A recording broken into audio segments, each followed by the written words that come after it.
ಆತ್ಮೀಯ H16 news ಅರ್ಥ ದೇಶ ಧರ್ಮಕ್ಕೆ ಸ್ವಾಗತ. ನಾನು ನಿಮ್ಮವ MI ಅಥವಾ ಮಲ್ಲಪ್ಪ ಜೋತವರ್. ಆದ್ಮೇಲೆ ಹೋಳಿ ಹಬ್ಬ ಹೊಯ್ಕೊಳ್ಳೋ ಹಬ್ಬ. ಹೊಯ್ಕೊಳ್ಳೋದು ಯಾಕೆ, ಹೋಳಿ ಯಾಕೆ, ಹೋಳಿಗೆ ಯಾಕೆ, ಪ್ರತಿ ವರ್ಷನೂ ಬರುವಂಥದ್ದು. ಅದರಲ್ಲೂ ರಂಗಿನ ಆಟ, ಬನ್ನಾಟ, ಮತ್ತು ಜೊತೆಗೆ ಕಾಮಣ್ಣನ ಸುಡೋ ಆಟ, ರತಿಯ ಗೋಳಾಟ, ಏನೇನೋ ಕಥೆಗಳು ಸುತ್ತಮುತ್ತ ಪೌರಾಣಿಕವಾಗಿ, ಅದೇ ಕಾಲಕ್ಕೆ ಐತಿಹಾಸಿಕವಾಗಿ ನಿರಂತರವಾಗಿ ನಮ್ಮೊಂದಿಗೆ ಇರುತ್ತಿರುವ ಕಾಮದಷ್ಟೇ ಕಾಮನೆಯ ಭಾವನೆಗಳನ್ನು ಬಿತ್ತುವಂಥ, ಯಾಕಂದ್ರೆ ಕಾಮದ ಅಂತ ತಿಳ್ಕೊಂಡು ನಾವೆಲ್ಲ ಹುಟ್ಟಿದ್ದೀವಿ, ಬೆಳೆದಿದ್ದೀವಿ, ಸೃಷ್ಟಿಯಾಗ್ಯದ, ಸೃಷ್ಟಿ ಮೂಲನ ಅದ. ಅದನ್ನು ನೆನೆಸುವಂಥ ಒಂದು ಕೆಲಸ ಈ ಸಮಯದಲ್ಲೇ. ಅದು ಕಣ್ಣು ಬಿಟ್ಟ ನಮ್ಮ ಕಾಮನ ಸುಟ್ಟ, ರತಿ ಮತ್ತು ಬೇಡಿದ್ಲು, ಇವೆಲ್ಲ ಕಥೆಗಳು ಕೇಳ್ತಾ ಇರ್ತೀವಿ. ಅವೆಲ್ಲ ನೆನೆಯಲು ಒಂದಿಷ್ಟು ನಮ್ಮ ಮಿತ್ರರಾದಂಥ, ಜನಪದ ತಜ್ಞರಾದಂಥ, ಜೊತೆಗೆ ನಮ್ಮ ಪಾರಿಜಾತ ಅನೇಕ ಕಥೆ ಸನ್ನಾಟಗಳನ್ನು ತುದಿ ನಾರಿ ಮೇಲೆ ಇಟ್ಟುಕೊಂಡಂಥ ವ್ಯಕ್ತಿ ಈಶ್ವರಚಂದ್ರ ಬೆಟಗೇರಿ ಅವರು. ಅವ್ರು ನಾವು ಮೊದಲನೇದಾಗಿ ಕೇಳೋದು, ಈ ಹೊಯ್ಕೊಳ್ಳೋ ಹಬ್ಬ ಯಾಕೆ ಆಚರಿಸ್ತಾರೆ? ಕರೆ ಹೇಳ್ತಾರೆ. ಹೋಳಿ ಹುಣ್ಣಿಮೆ ಅಂದ್ರೆ ಅದ್ರ ಗಮ್ಮತ್ತನ ಅದ್ರಾಗೈತ್ರಿ. ಹೋಳಿ ಹುಣ್ಣಿಮೆ ಬಂತಂತ ಹೋಳಿಗೆ ಮಾಡ್ಯಾಳ, ಬೋಳಾಂಬ್ಲಿ ತುಪ್ಪ ಕಾಶಾಳ, ಬೋಳಾಂಬ್ಲಿ ತುಪ್ಪ ಕಾಶಾಳ, ಎಲೆ ಹುಡುಗಿ ಬೋಳ ಬಾ ಹಿಡಿದ ಸಿರಿಯಾಳ, ಲಬೋ ಲಬೋ ಲಬೋ ಹೋಗೋದ್ರಿ. ಯಾಕಂದ್ರೆ ಸರ ಹೋಗ್ಕೊಳ್ಳುವಂಥ ಒಂದು ಪ್ರತೀತಿ ಎಂತಂದ್ರೆ ವಿಶೇಷವಾಗಿ ಸರ ಒಂಥರ ಜಾಗೃತಿ ಮೂಡಿಸುವಂಥ ಒಂದು ಇದು ಅದು ಸಂಕೇತ ಸರ್. ನೋಡ್ರಿ, ನಮ್ಮ ಭಾರತೀಯ ಹಬ್ಬಗಳಲ್ಲಿ ವಿಶೇಷವಾಗಿ ಸರ ನಾವು ಅಕ್ಷತೆಗೆ ಅಮಾವಾಸ್ಯೆಯಿಂದ ಹಿಡ್ಕೊಂಡು ಯುಗಾದಿ ಪರ್ಯಂತರವಾಗಿರಿ 15 ದಿವಸಕ್ಕೊಂದು ಹುಣ್ಣಿಮೆ ಬರ್ತೈತಿ ರೀ, 15 ದಿವಸಕ್ಕೊಂದು ಅಮಾವಾಸ್ಯೆ ಬರ್ತೈತಿ. ಅದು ಇವೆಲ್ಲ ನಾವು ಅವಲೋಕನ ಮಾಡಿದ್ರೆ ಸರ ಎಲ್ಲ ಹೆಣ್ಮಕ್ಳ ಹಬ್ಬ ಅದಾವ. ಒಂದು ಅಮಾವಾಸ್ಯೆ ಏನ್ರಿ ಹಿಡ್ಕೊಂಡು, ಒಂದು ಹುಣ್ಣಿಮೆ ಹಿಡ್ಕೊಂಡ್ರಿ, ಕೊನೆಗೆ ಏನೈತೆ ಅಂತಂದ್ರೆ ಇದು ಹೋಳಿ ಹುಣ್ಣಿಮೆ ಒಂದು ಮಾತ್ರ ಗಂಡಸೂರ ಹಬ್ಬ. ಅದು ಎಂತ ಅಂದ್ರೆ ಹೋಗ್ಕೊಳ್ಳೋ ಹಬ್ಬ. ಯಾಕಂದ್ರೆ ಸರ್ ಇದಕ್ಕೆ ಸಂಕೇತ ಅಂದ್ರೆ ಸರ್ ತಮ್ಮ ಪುರಾಣದ ಪುಣ್ಯ ಕಥೆ ಅನ್ನೋದು ಗೊತ್ತಿದೆ ಸರ್. ನೀವು ಹೇಳಿದಂಗೆ ಸರ ಕಾಮ ಇಲ್ಲದ ಜಗತ್ತನೇ ಇಲ್ಲ ರೀ. ಕಾಮ ಸರ ಎಲ್ಲದಕ್ಕೂ ಬೇಕಾ ಸರ್. ಕಾಮ ಅಂದ್ರೆ ಏನ್ರಿ, ಇಚ್ಛಾ ನೋಡ್ರಿ. ಕಾಮದ್ರೆ ಲೈಂಗಿಕ ಕ್ರಿಯೆ ಅಷ್ಟು ತಿಳ್ಕೊಂಗಿಲ್ಲ ಸರ್. ಇಚ್ಛಾ, ಮನುಷ್ಯನಿಗೆ ಇಚ್ಛಾ ಆಗ್ತದೆ ರೀ. ಅಂದ್ರೆ ಅದು ಎದ್ರ ಮೇಲೆ ಆಗ್ಬೋದು, ಹೆಣ್ಣಿನ ಮೇಲೆ ಆಗ್ಬೋದು, ಮಣ್ಣಿನ ಮೇಲೆ ಆಗ್ಬೋದು, ಹೊನ್ನಿನ ಮೇಲೆ ಆಗ್ಬೋದು. ಒಟ್ಟು ಇದು ಐಚ್ಛಿಕ ಏನು ಭೋಗಗಳವಲ್ಲ ರೀ, ಎಲ್ಲವನ್ನೂ ನಾವು ಪಡಿಬೇಕು, ನಾವು ಹೊಂದಬೇಕು ಅನ್ನುವಂಥ ಇಚ್ಛೆ ಆಗ್ತೈತಲ್ಲ, ಇದಕ್ಕೆ ಏನಾಗ್ತದೆ ಕಾಮ ಅಂತ ಹೇಳ್ತಾರೆ. ಅದಕ್ಕೆ ಸರ ಏನಾಯ್ತು ಅಂದ್ರೆ ನಮ್ಮ ಹೋಳಿ ಹುಣ್ಣಿಮೆ ಅದಕ್ಕೊಂದು ಪೌರಾಣಿಕ ದೃಷ್ಟಾಂತ ಅಂದ್ರೆ ಸರ ತಮಗೆಲ್ಲ ಗೊತ್ತಿರುವಂತೆ ಸರ ನೋಡ್ರಿ, ತಂದೆ ತಾಯಿಗಳ ಮಾತು ಮಕ್ಕಳು ಕೇಳ್ಬೇಕು ನೋಡ್ರಿ, ಗಂಡನ ಮಾತು ಹೇಂತಿ ಕೇಳ್ಬೇಕು. ಹಿಂಗೆ ನಮ್ಮ ಕೈಲಾಸದೊಳಗೆ ಒಂದು ಶಿವನ ಒಂದು ದಂತಕಥೆ ಬರ್ತೈತೆ ರೀ. ಏನಂತಂದ್ರೆ ಕರೆದವ್ರ ಮನೆಗೆ ಹೋಗಬಾರ್ದು ಅಂಥೇಳಿ ಒಂದು ಪ್ರತೀತಿ ಅದ. ದಕ್ಷ ಬ್ರಹ್ಮ ಅಂತಂದ್ರೆ ಯಾರ ಸರ ನಮ್ಮ ಶಿವನ ಮೊದಲು ಮಾಡಿ ಕೊಂದ್ರಿ ಅವರು ಒಂದು 21 ದೇವತೆಗಳಿಗೆ ಸರ್ ಎಲ್ಲ ಹೆಣ್ಣು ಕೊಟ್ಟ ಮಾವು ದಕ್ಷ ಬ್ರಹ್ಮ.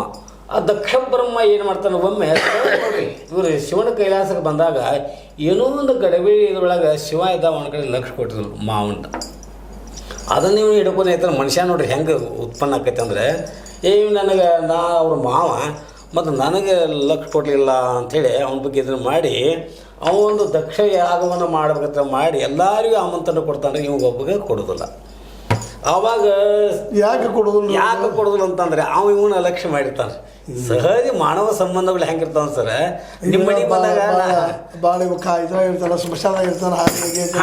ಅದೊಂದು ಭಾವನೆ ದೇವರಲ್ಲಿ ಅನ್ನುವಂಥದ್ದು ಹೆಂಗೆ ಕೊಡಬೇಕು ಅಂತ ಅವನ ಸಂಕಲ್ಪನೆ.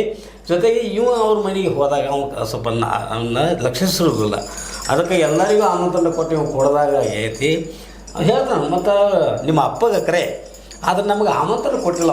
ಆಮಂತ್ರಣ ಕೊಟ್ಟಿಲ್ಲ ಅವ್ರ ಮನೆಗೆ ಅದಕ್ಕೆ ದಕ್ಷಬ್ರಿ ಯಾಕೆ ಹೋಗೋದ ಇಲ್ಲ. ಆದ್ರೆ ಏನಾತ್ರಿ ನೋಡ್ರಿ, ನನಗೆ ತವ್ರ ಮನೆ ಶ್ರೇಷ್ಠ, ಮತ್ತು ನಮ್ಮ ಅಪ್ಪ ನಮ್ಮನ್ನು ಕರೆಯಿಲ್ಲ ಅಂದ್ರೆ ನಾವು ಅಲ್ಲಿ ಎದ್ದಕ್ಕೆ ಹೋಗ್ತೀವಿ, ಅಲ್ಲಿ ನಮ್ಮ ಅಕ್ಕಂಗಾರೆಲ್ಲ ಬಂದಿರ್ತಾರೋ, ನಮ್ಮ ಅವ್ವ ಬರ್ತಾಳು, ಹಿಂಗೊಂದೊಂದು ಹೆಣ್ಮಕ್ಳು ಒಂದು ವಾತ್ಸಲ್ಯ ರೀ. ನಾ ಹೋಗ್ತಿದ್ದೆ, ಹೋಗಬೇಡ ಅಂತ ಹೇಳ್ತಾನೆ, ಹೋಗ್ತಾಳೆ. ಹೋದ ಕೂಡಲೇ ಆಗ್ತದೆ ಸಹಜ ಮನುಷ್ಯನ ಭಾವನೆಗಳು ಹೆಂಗಿರ್ತಾವೆ ಸರ್, ಅದು ತನ್ನ ಸ್ವಂತ ಮಗಳಿದ್ದರೂ ಕೂಡ ಅವ ಕರೀದಿಲ್ಲ, ಲಕ್ಷ್ಯ ಮಾಡೋದಿಲ್ಲ. ಮತ್ತು ಇಲ್ಲ ನೀ ಅಪ್ಪಾಜಿ ನಾನು ಕರೆದಿಲ್ಲ ನಾ ಬಂದೇನೆ ಅಂತಂದ್ರೆ ನಿನ್ನ ಯಾಕೆ ಕರಿಬೇಕವಾ, ನೀನು ನನ್ನ ಮಗಳ, ನಮ್ಮ ಮಗಳಂತ ನೀನು ಬೇಕಾದ ತವ್ರ ಮನೆಗೆ ಬರಬೇಕು, ತವ್ರ ಮನೆಗೆ ಹೋಗಬೇಕು, ನಿನಗೆ ಸ್ವಾತಂತ್ರ್ಯ ಐತಿ, ನೀನೇನು ಕರೆಯೋ ಅವಶ್ಯಕತೆ ಇಲ್ಲ. ಅದು ಬಂದೈತಿ ಬಾ ಅಂತ ಹೇಳ್ತಾನೆ. ಆದ್ರೆ ಅಲ್ಲೆಲ್ಲರಿಗೂ ಇದು ಮಾಡ್ತಾರೋ, ಒಂದು ಅಗ್ರ ಪೂಜೆ ಮಾಡ್ತಾರೋ, ಶಿವನನ್ನು ತಾತ್ಸಾರ ಮಾಡಿದಕ್ಕೆ ಮನಸ್ಸಿಗೆ ಇದಾಗಿಬಿಡ್ತೈತಿ. ಆವಾಗಿಲ್ಲ ಎಲ್ಲ ದೇವತೆಗಳಿಗಿಂತಲೂ ನನಗಂತ ಶ್ರೇಷ್ಠ, ಶಿವ ಶ್ರೇಷ್ಠ. ನೀವು ಅವಾಗಿಂದ ಮಾಡಲಿಲ್ಲ ಅಂದ ಕೂಡಲೇ ಇಲ್ಲ ಮಾಡೋದಿಲ್ಲ, ಆಮೇಲೆ ನೀವು ಹೇಳಿಲ್ಲ ಬೂದಬಾಕ ಅವನಿಗೇನು ಒಂದು ಇದಿಲ್ಲ ಅಂತ ತಿಳ್ಕೊಂಡು ಅವ್ನು ನಿಂದನೆ ಮಾಡಿದ ಕೂಡಲೇ ಸಹಜವಾಗಿ ಗಂಡನ ಮಾಡೋಕ್ಕೆ ಸಿಟ್ಟು ಬರ್ತದೆ. ಸಿಟ್ಟು ಬಂದ ಕೂಡಲೇ ಅಂತ ಅಗ್ನಿಯನ್ನು ಹೊತ್ತಿರ್ತೈತಲ್ರಿ ಅಗ್ನಿಕುಂಡ, ಅಲ್ಲೇನು ಮಾಡ್ತಂದ್ರೆ ಪತಿಯ ನಿಂದನೆಯನ್ನು ಸಹಿಸಲಾರದ ದಾಕ್ಷಾಯಣಿ ರೇಖೆ ದಕ್ಷ ಬ್ರಹ್ಮಣ ಎದ್ದುಕೊಂಡು ಬಿದ್ದು ಬಿಡ್ತಾನೆ, ಅವ ಆತ್ಮ ಅಂತಾನೆ.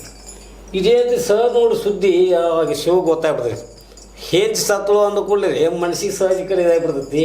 ಆಗ ಮಾಡ್ತಾರೆ ಏನೂ ಒಂದು ಮಾಡಿದ್ರಿ ಸ್ತಬ್ಧ ಕೂತು ಬಿಡ್ತಾನೆ.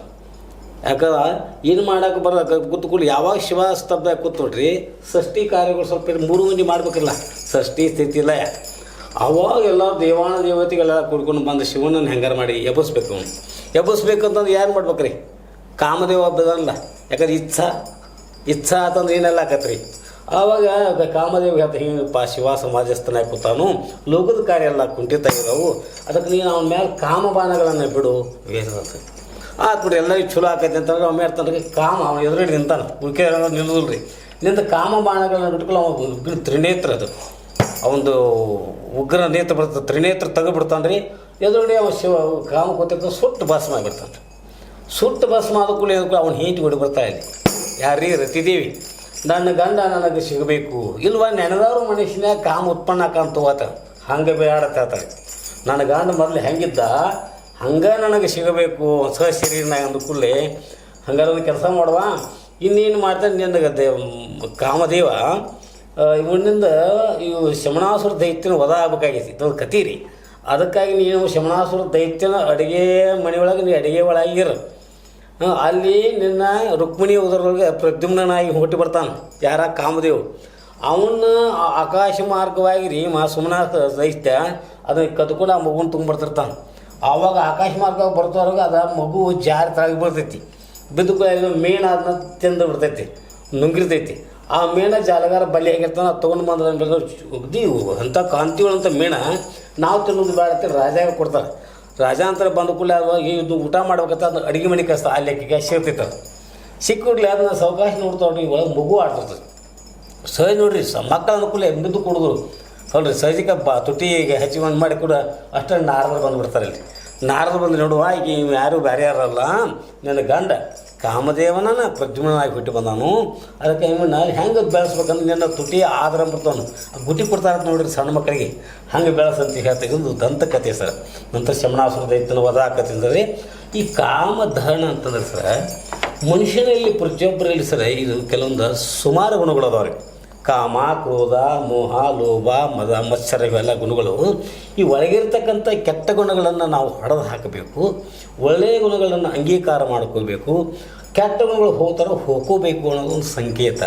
ಜೊತೆಗೆ ಸರ ಮತ್ತು ಹೊಯ್ಕೊಂಡು ಬಾಯಿಗೆ ಹೋಳಿಗೆ ತುಪ್ಪ ಅಂತ ಅದೊಂದು ಮಾಡಿದ್ರೆ ಅಂದರೆ ಸರ್ ನಮ್ಮ ಸಂಪ್ರದಾಯನೂ ಅಷ್ಟು ಭಾಳ ಚಂದ ರೀ. ಹಿಂದಿನ ಹಿರಿಯರು ಏನೋ ಕಟ್ಟಪಾಡುಗಳನ್ನು ಮಾಡಿದರೂ ಕೂಡ ಸರ್ ನೋಡ್ರಿ ಅದಕ್ಕೆ ಏನ್ರಿ ಎರಡನ್ನೂ ಸಮ ಇಟ್ಟಿರ್ತಾರೆ. ಸುಖ ದುಃಖಿ ಸಮೀಕೃತ್ವ ಲಾಭೋಜೆ ಅಂದಂಗೆ ಹೊಯ್ಕೊಂಡು ಬಂದು ಬಣ್ಣ ಗೊಜ್ಕೊಂಡು ಬಂದರೂ ಕೂಡ ರೀ ಅವಾಗ ಹೋಳಿಗೆ ತುಪ್ಪ ಊಟ ಮಾಡಿಸ್ಬೇಕು ಅನ್ನೋಂಥ ಪ್ರತಿ.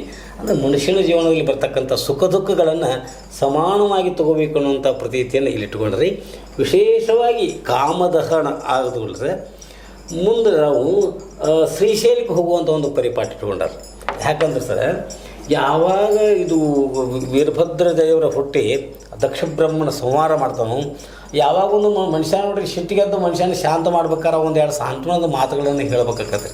ಹಂಗೆ ವೀರಭದ್ರ ದೇವರಿಗೆ ಕಾಡಸಿದ್ದೇಶ್ವರ ಅಂದರೆ ಶಿವಾನಂದ ಕಾಡಸಿದ್ದೇಶ್ವರ ರೂಪದಿಂದ ಅವಾಗ ತತ್ವೋಪದೇಶ ಮಾಡ್ತಾನೆ.